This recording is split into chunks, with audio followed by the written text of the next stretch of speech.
Welcome back to Talk of the Town on 99.7, 1450 WHTC and WHTC.com. And we welcome you back to Talk of the Town for this Monday, August 24th. I'm Gary Stevens. Fourth Monday of the month, we set aside time to talk about what's going on in Lansing with the first-term Republican state representative from R-Zeeland Township, Bradley Slagh. He joins us via the Zoom connection this morning. Brad, good morning and welcome back to WHTC. Hey, Gary, good morning to you, and thanks for having me on this morning. Glad you are joining us, and if you wish to join in our conversation, the old-fashioned way works just fine. Thank you very much at 395-1450, 395-1450. Before we talk about some of the things going on, I want to bring back something that was introduced by you since our last conversation last month, and that is House Bill 6100 that is designed to ensure the state's emergency alert system only be used in the event of a true emergency. Explain it.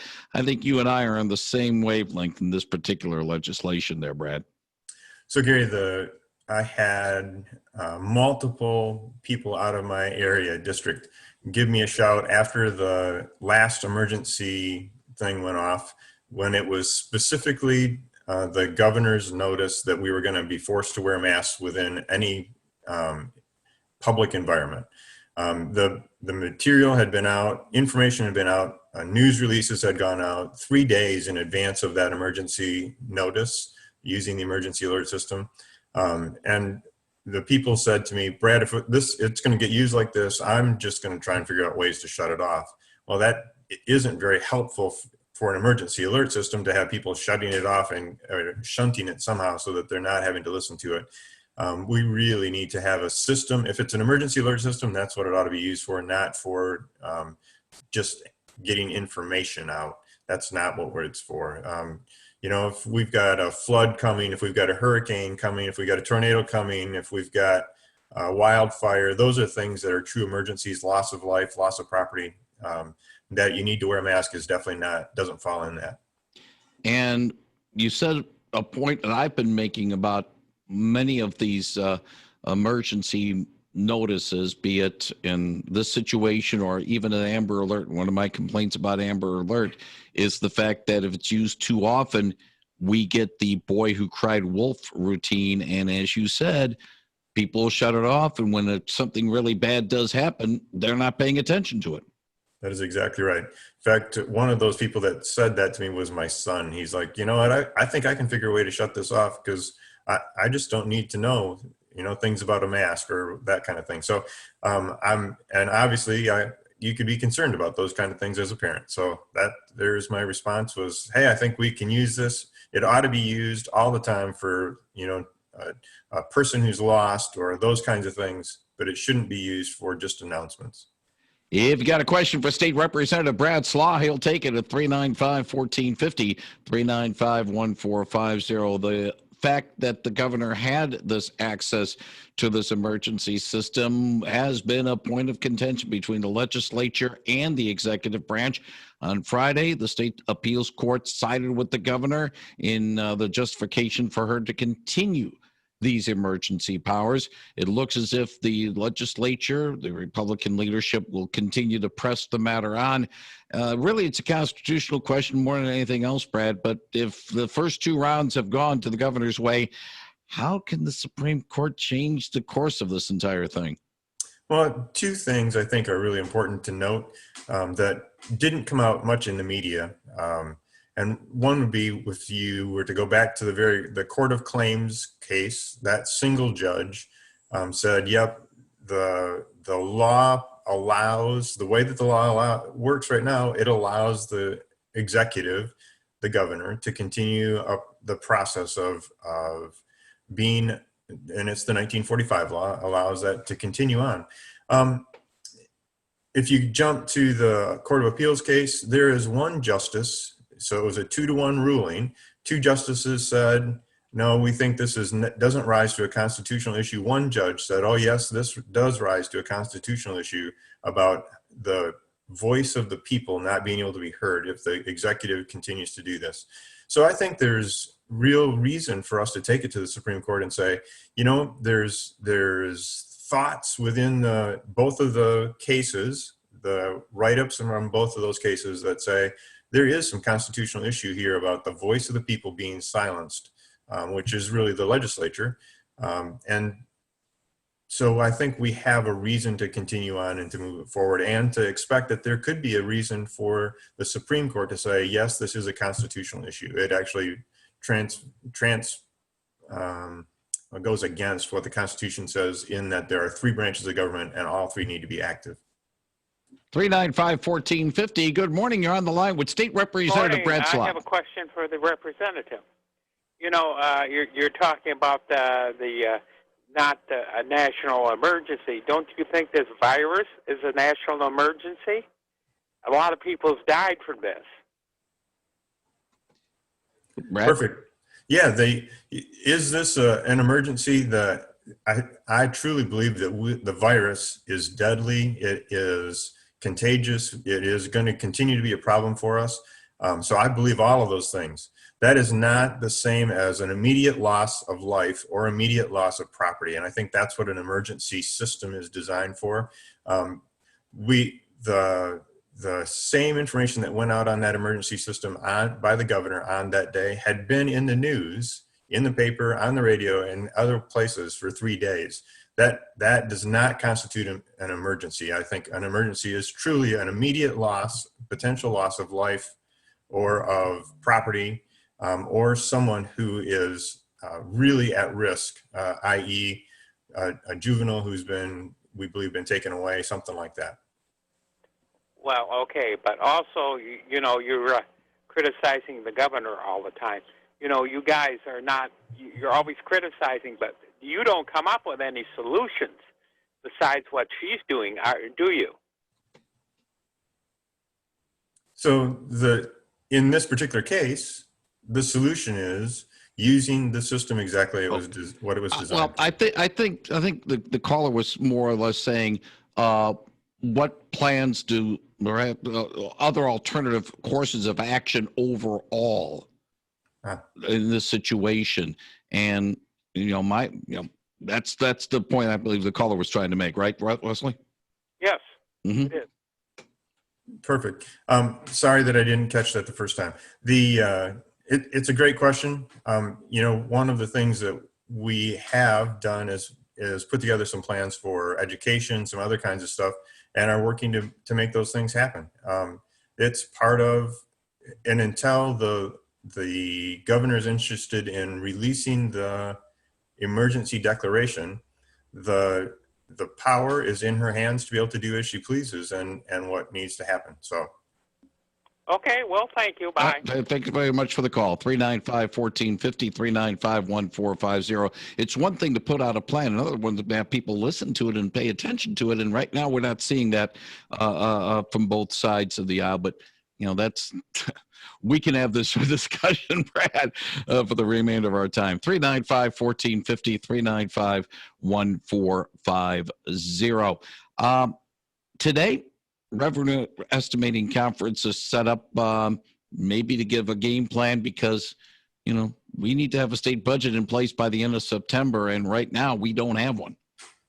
That is correct. So the Revenue Estimating Conference is something that normally happens only twice a year, once in May, once in the January timeframe. Gives us our marching orders. We have an idea of how much money we're going to have, and therefore how much we can spend on projects, programs that are going to go on in the state. When we did our May one, things were in such flux because of the whole virus issue that they decided they would hold an additional one in August. That is going to happen today at 3:00 this afternoon. If you've got anybody that's really nerdy and wants to spend time listening to it, it is actually available online. By the way, I'll add this. Brad Slagh is the former Ottawa County Treasurer, so that's up your line, I'm afraid. Maybe I'm not as nerdy as all of that because I'm not sure I really want to listen to it, but I'm going to be on it this afternoon. It's on at 3:00. I'll plan to be on it and listening because it's going to be important. I do sit on appropriations for the House. And so we do need to know what we think we have and how much is going to be available as we move forward.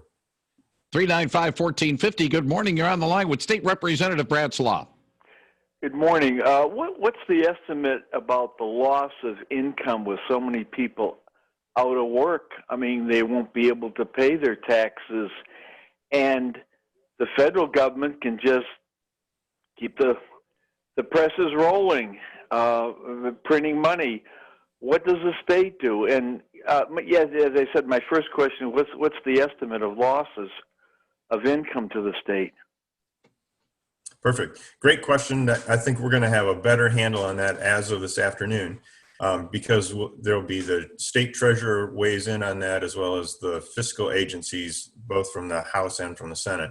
But the just big picture estimate is a $3 billion loss in general fund revenue to the state of Michigan because taxes, lots of it's because there were less people buying items that generate tax revenue, lots of tax dollars not coming in from gases and fuel for people to take trips and all that kind of stuff. So we're definitely going to be down. The original estimate is $3 billion. We'll see where it ends up after today.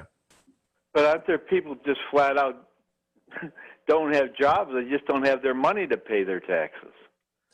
Right. You're exactly right. And that's true. But their income tax. Yep, that's also true for property taxes. I think we're gonna struggle. Property taxes are due right now. They were put off a bit and so are due now. And we're gonna find out who doesn't have money because they've been out of work, what businesses don't have money because they weren't able to reopen, bowling alleys, gyms, that kind of thing. Now you've been the treasurer. What's your assessment? How bad is the economy? Well, I think from my perspective, maybe as the treasurer, it is not as important as where it is right now as the state legislator. I think that our overall state economy is suffering, but it's interesting to see the unemployment numbers come back in because people are going back to work right now. If we can continue to get things open and allow people to be in the place to work, we are not going to suffer as badly as we will if we can't get folks back to work across the board. Thank you. I appreciate the call. Thank you very much. Brad, I need to ask you, you had office hours. You held office hours on Friday and Saturday, one of the first lawmakers to do so since we had the outbreak back in March. What were the most pressing issues you heard from constituents during your office hours in Holland, Zeeland, and in Hudsonville? So, everybody brings their own flavor to that. I had somebody come in with one of their daughters who is trying to be a new driver. So she had gone through, done all of the first round of classes and road work, and now wanted a permit to be able to do that driving until she becomes of age to be able to get her driver's license. But Secretary of State's office is unavailable for any appointments until December. So this person who now finished their driver's classes and their driving instruction and now needs to just spend time on the road with their parent is not able to do that because of just the shutdown of the Secretary of State's office. So how do we do that? So we're going to be working on that for them this week. Had some questions about what's possible with the opening of businesses, specifically bowling alleys. Had some folks talking to me about the vaccine choice thought process. And one of the things that's really interesting is because of for whatever reason, one of their thoughts is because there were less people going to the doctor's office, the sudden infant death syndrome has dropped dramatically. It's amazing if you look at a graph how far down, like 200 children a week less. So 200 children less a week died from sudden infant death syndrome. And there's all kinds of questions about that. It was an interesting conversation that needs to be looked at just some more detail. One final question from a caller before we button up our conversation. Good morning. You're on the line with State Representative Brad Slagh. You bet. Can Brad's office help? with an unemployment issue. I have been out for quite a while already, and the way I figure, the unemployment office owes me about $6,200. How do I get anywhere with this? So the absolutely, we'd be happy to help you. The goal would be, if you're in my district, that you get a hold of my office directly, and you can do that. I'll give you a phone number. It's 517-373-0830. That's my office number, direct office number. Repeat that one more time, Brad, please. Absolutely. 517-373-0830. And somebody there one of my staff people would be happy to take your information and help you get in and working on that through the unemployment agency. Happy to help. And if you're not in my district, let's just say you're in Jim Lilly's district, you would need to get a hold of Jim Lilly's team. Thank you. Appreciate it. Appreciate the call, and thank you very much. 395-1450. Brad, we're out of time. By the way, we will put a link to your website through the Michigan GOP. And when we put the podcast of our conversation on WHTC.com in a few minutes. Brad, as always, we appreciate the time you spend with us, and thanks for your answers. Thanks for your time. And if all goes well, let's do this again next month, shall we? There we go. Thank you very much. Thanks for having me on. Thank you very much. That's State Representative Brad Slagh on WHTC's Talk of the Town program.